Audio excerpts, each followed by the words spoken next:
Sagar Dutta medical কলেজে হাসপাতালের nurse ও স্বাস্থ্যকর্মীদের মারধর প্রতিবাদে লাগাতার কর্মবিরতিতে হাসপাতালের জুনিয়র চিকিৎসকরা। मीरा सफेद तुरंत खुले, भरपूर झाग दे और इसकी स्मार्ट साइंस दे स्मार्ट केयर और फ्रेशनेस।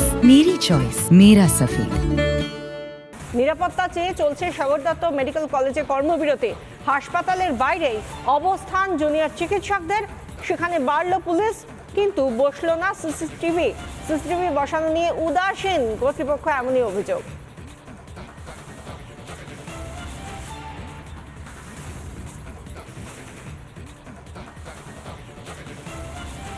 একদিকে সাগর দত্ত মেডিকেল কলেজে নিরাপত্তা নেই, এই অভিযোগে তারা কর্মবিরতি পালন করছেন জুনিয়র চিকিৎসকরা। অন্যদিকে যেখানে প্রশাসনিক তৎপরতার প্রয়োজন ছিল সেখানে সিসিটিভি এখনো পর্যন্ত বসানো হলো না, এবং এই নিয়ে কি কর্তৃপক্ষ উদাসীন? এবার সেই প্রশ্ন উঠছে, কি বলছেন চিকিৎসকরা, শুনুন।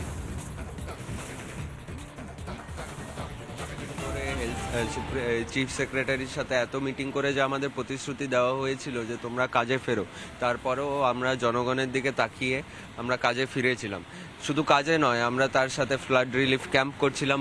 এই এরম সিকিউরিটির কোনো মানে নেই যেখানে 15 জন সিকিউরিটি গার্ড এবং পুলিশ মিলে 15-20 জনের মবকে আটকাতে পারে না। তারা চোখের সামনে পরশুদিন যে ঘটনাটা সাগর দত্তে ঘটলো, চোখের সামনে তারা দেখলো যে কয়েকজন বাড়ির লোক ফিমেল পিজিটিদের গায়ে হাত দিচ্ছে, ওদের ইনডিরেক্টলি বলছে, রেপ থ্রেট দিচ্ছে, এই বলে যে আমরা আরেকটা আরজিকর করে দেবো। ওদের রেস্টরুমে আবার সেই রেস্টরুমে ঢুকে গেল সকলের সমক্ষে। এই জায়গা থেকে প্রশাসন কিন্তু পুরোপুরি ব্যর্থ হয়েছে আমাদের কোনো সিকিউরিটি দেওয়ার। সরকারি টেন্ডার পাস হয়নি বলে এখন 12-13 দিনের মাথায়ও সিসিটিভি লাগেনি। ওনারা ব্যর্থ হয়েছেন অ্যাডিকুয়েট সিকিউরিটি দিতে। কাজেই এরম কোনো আশ্বাস আমরা পাইনি যে ওনারা নিরাপত্তা দিতে পারবেন, বরং উল্টোটাই পেয়েছি যে ওনারা ব্যর্থতা স্বীকার করে আমাদের রিটেন অর্ডার দিয়েছে, অর্ডার বার করেছে যে আমরা ব্যর্থ হয়েছি, আমরা স্বীকার করছি। এই অবস্থা থেকে কিন্তু আমরা কর্মবিরতি চালিয়ে যাব। একদমই তাই, একদম ভুয়ো। মানে প্রথম কথা কোনো মানে ভার্বাল যেটা বলে গেছে যে এটা হচ্ছে সেটা হচ্ছে, সিসিটিভি হচ্ছে, সিকিউরিটি বাড়ানো হচ্ছে, সিকিউরিটি থাকা সত্ত্বেও কিন্তু একদম পুলিশের সামনেও কিন্তু এই ঘটনাটা ঘটে গেল। এটাই তো প্রমাণ যে মানে যতই অ্যাসিওর করা হোক না কেন, যতই থাকুক না কেন, ব্যবস্থাপনা কিন্তু একদমই ঠিক হয়নি। একদিকে আমরা দেখতে পাচ্ছি চিকিৎসকরা সাগর দত্ত মেডিকেল কলেজ হাসপাতালে তারা অবস্থানে বসে রয়েছেন, কর্মবিরতি পালন করছেন, আর তাদের কর্মবিরতিকে কটাক্ষ করছেন, পাল্টা তাদেরকে হুমকি দিচ্ছেন হুমায়ুন কবিরের মতো শাসক নেতা বিধায়করা। এই নিয়ে কি বলছেন বিরোধী দলনেতা শুভেন্দু অধিকারী, শুনুন। সব জায়গায় হবে। মমতা ব্যানার্জি হচ্ছে সমস্যার মূল কারণ।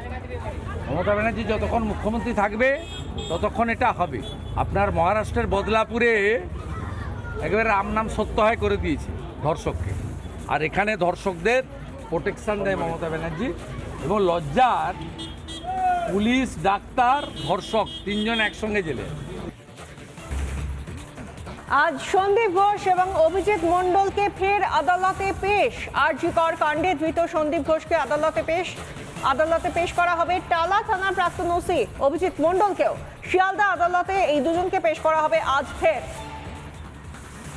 সন্দীপ ঘোষ, যাকে প্রথমেই দুর্নীতির ইস্যুতে অ্যারেস্ট করা হয়েছিল এবং তারপর অভয়া খুন ও ধর্ষণ কাণ্ডেও তাকে গ্রেফতার করা হয় সিবিআই এর তরফে, এবং তারপর প্রমাণ লোপাট এই অভিযোগে অভয়া খুন ও ধর্ষণ কাণ্ডে গ্রেফতার করা হয় টালা থানার প্রাক্তন ওসিকেও।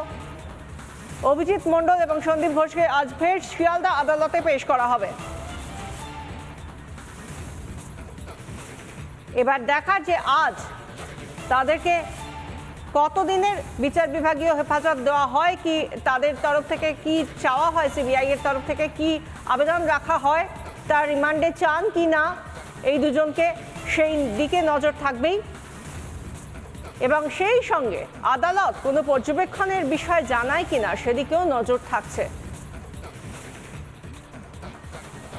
সন্দীপ ঘোষ, তাকে আমরা জানি যে জি করে বিপুল যে আর্থিক দুর্নীতি, তার জেরেই প্রথমে সন্দীপ ঘোষ তৎকালীন অধ্যক্ষ জি করে তাকে গ্রেফতার করে সিবিআই। এরপর অভয়া ধর্ষণ ও খুন কাণ্ড তাকে গ্রেফতার করা হয়। অর্থাৎ দুটো মামলাতেই এই মুহূর্তে সিবিআই এর হাতে ধৃত সন্দীপ ঘোষ, যার ইতিমধ্যে রেজিস্ট্রেশনও বাতিল হয়ে গিয়েছে, তিনি চিকিৎসকও আর নেই, এবং তার পাশাপাশি টালা থানায় টালা থানার বিরুদ্ধে একাধিক অভিযোগ উঠে এসেছিল এবং টালা থানার ওসি অভিজিৎ মণ্ডল তার ভূমিকা কি তা নিয়ে বারবার সিজিও কমপ্লেক্সে তাকে দেখা গিয়েছিল। তাকে গ্রেফতার করার আগে বারবার তাকে জিজ্ঞাসাবাদের জন্য ডাকা হয়েছিল এবং সেই জায়গা থেকে যখন তাকে গ্রেফতার করা হয় সেই দিন সকালেও তাকে বেশ কয়েক ঘন্টা জিজ্ঞাসাবাদ করা হয়েছিল অভিজিৎ মণ্ডলকে। আজ দুজনকেই ফের শিয়ালদা আদালতে পেশ করা হবে। ইনি আমাদের সঙ্গে রয়েছেন আমাদের প্রতিনিধি তুলিকা। আজ ফের সন্দীপ ও অভিজিৎকে আদালতে পেশ করা হবে।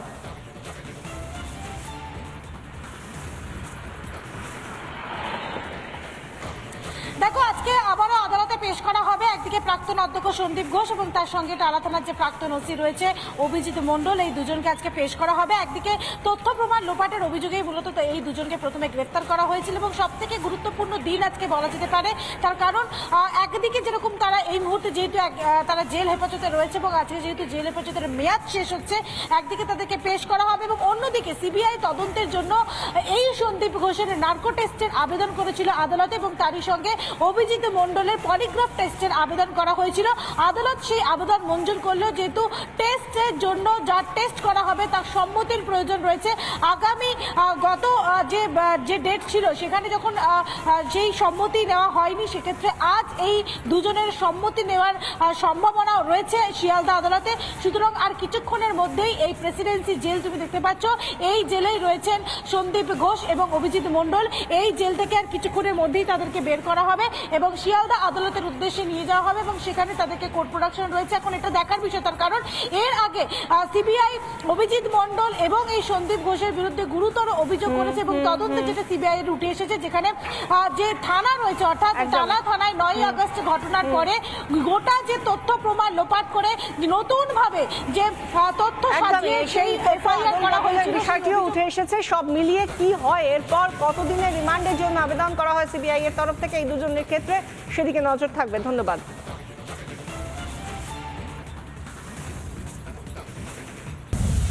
যাদবপুর বিশ্ববিদ্যালয়ের সামনে উঠলো কাশ্মীর মাঙ্গে আজাদি স্লোগান। কলকাতা পুলিশের সামনে উঠলো কাশ্মীরকে ভারত থেকে আলাদা করা স্লোগান।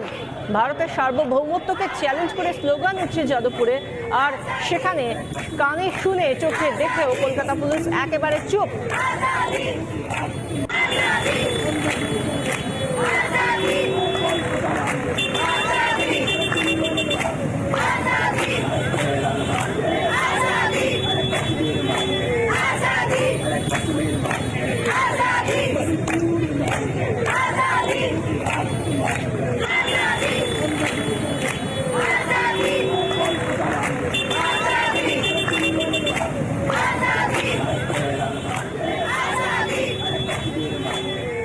দেখতেই পাচ্ছেন হাতে যে পোস্টার রয়েছে সেখানে অভয়ার কথা বলা, তার জন্য বিচার চাওয়ার কথা বলা, মুখে অন্য স্লোগান। এই নিয়ে কি বলছেন চিকিৎসক রৌনক হাজারি, শুনুন। একটি বিশেষ রাজনৈতিক দলের নেতা নেত্রীরা কিন্তু যখন ওই স্বাস্থ্য ভবনে অবস্থান চলছিল অবাধে প্রবেশাধিকার পেয়েছেন সেখানে। সেই দিকে অন্যান্য রাজনৈতিক দলের নেতা নেত্রীরা যখন ওখানে গেছেন তাদেরকে গো ব্যাক ইত্যাদি দেওয়া হয়েছে। তা এটা যদি ধরুন একটা অরাজনৈতিক আন্দোলন হয় তাহলে জিনিসটা হচ্ছে খুব ব্ল্যাঙ্কেট কাভার ফর অল হওয়া উচিত, যে কোনো রাজনৈতিক ব্যক্তিত্বেরই আমরা ওখানে প্রবেশাধিকার দেব না। এবং এখানে নাম নিয়ে বলতে চাই না, যে রাজনৈতিক দলের নেতা নেত্রীরা বা যে রাজনৈতিক কালারের লোকেরা ওখানে ছিলেন এবং আপনি এখন যে প্রসঙ্গটি বলছেন, এই দুয়ের মধ্যেই সামঞ্জস্য একাধিকবার পাওয়া গেছে। তা কিছু তো সেখানে প্রশ্ন থাকেই। আমাদের সঙ্গে এই মুহূর্তে টেলিফোন লাইনে রয়েছেন আইনজীবী এবং সিপিআইএম সাংসদ বিকাশ রঞ্জন ভট্টাচার্য। বিকাশবাবু, আপনাকে স্বাগত জানাই। আমরা যেটা যাদবপুরে দেখলাম এবং শুনলাম, একদিকে বলা হচ্ছে অভয়ের জন্য জাস্টিস চাই, জাস্টিস ফর আরজি কর, সেই প্ল্যাকার্ড হাতে নিয়ে তারা বলছেন আজাদি, কাশ্মীর মাঙ্গে আজাদি, এই স্লোগান তুলছেন। সামনে দাঁড়িয়ে রয়েছে ডিউটিরত পুলিশ, অথচ কিচ্ছু বলছে না। গোটা বিষয়টাকে আপনি কিভাবে দেখছেন? দেখুন, ভারতবর্ষের সংবিধান প্রত্যেক মানুষকে স্বাধীনতা দিয়েছেন তাদের মত প্রকাশের জন্য। কেউ যদি কাশ্মীর মাঙ্গে আজাদি বলে তাতে ভারতবর্ষের সার্বভৌমত্ব আদৌ ক্ষুণ্ণ হয় না। সুতরাং এই স্লোগান দিয়েছে নিজেকে নিয়ে এত মাতামাতি করে কি আছে, উপেক্ষা করাই উচিত। হাজারো স্লোগান দেওয়া হয়তো, কোন স্লোগানটা কার্যকরী করার জন্য সরকার ঝাঁপিয়ে পড়ে। এগুলো হচ্ছে অপ্রয়োজনীয় ভাবে অশান্তি সৃষ্টি করার চেষ্টা, উপেক্ষা করাই ভালো। বিকাশবাবু, কলকাতায় দাঁড়িয়ে কাশ্মীরকে ভারত থেকে আলাদা করার কথা বলা হচ্ছে, আর সেটাই আপনি বলছেন সার্বভৌমত্ব নষ্ট হয় না। কাশ্মীর মাঙ্গে আজাদিতে ভারতবর্ষ থেকে কি করে আলাদা করা হলো? এটা কোথায় পেলেন যে কাশ্মীর মাঙ্গে আজাদি মানে ভারতবর্ষ থেকে আলাদা করা হচ্ছে? আজাদি বলতে তাহলে কি বোঝানো হচ্ছে? আজাদি কথার অনেক অর্থ আছে। কাশ্মীর মানে কাশ্মীরিয়াত, কাশ্মীরি যে সংস্কৃতি, কাশ্মীরের যে নিজস্ব স্বাধীনতা, সার্বভৌমত্ব। কাশ্মীর তো একটা স্বাধীন রাজ্য ছিল, সেটা ভারতবর্ষের সঙ্গে চুক্তিবদ্ধ হয়ে যুক্ত হয়েছিল। অনেক ইতিহাস আছে, এগুলো না জেনে আমরা মন্তব্য করে তো ভুল করবো। আপনি যে ইতিহাসের কথা বলছেন সেই সঙ্গে আরেকটা বিষয় উঠে আসে, সবাই এই মুহূর্তে দাঁড়িয়ে, বিশেষ করে জুনিয়র চিকিৎসকরা তাদের এই আন্দোলনে তারা বলছেন কোনো রকম রাজনীতিকে কোনোভাবে যেন সম্পৃক্ত করা না হয়। সেটা একটা প্রসঙ্গ। হ্যাঁ, সেটা একটা প্রসঙ্গ যে এই জুনিয়রদের আন্দোলনের সঙ্গে এই সমস্ত স্লোগান না দেওয়াটাই বাঞ্ছনীয়, সেটা নিয়ে কোনো বিতর্ক নেই। ধন্যবাদ বিকাশবাবু। আরও একবার শোনাবো দর্শকদের ঠিক কি বলা হলো গতকাল যাদবপুরে দাঁড়িয়ে। এই একদল মানুষ তারা হাতে অভয়ার জন্য বিচার চাইছেন, এই রকম একটা প্ল্যাকার্ড নিয়ে, পোস্টার নিয়ে, তারা মুখে কি বলছেন শুনুন।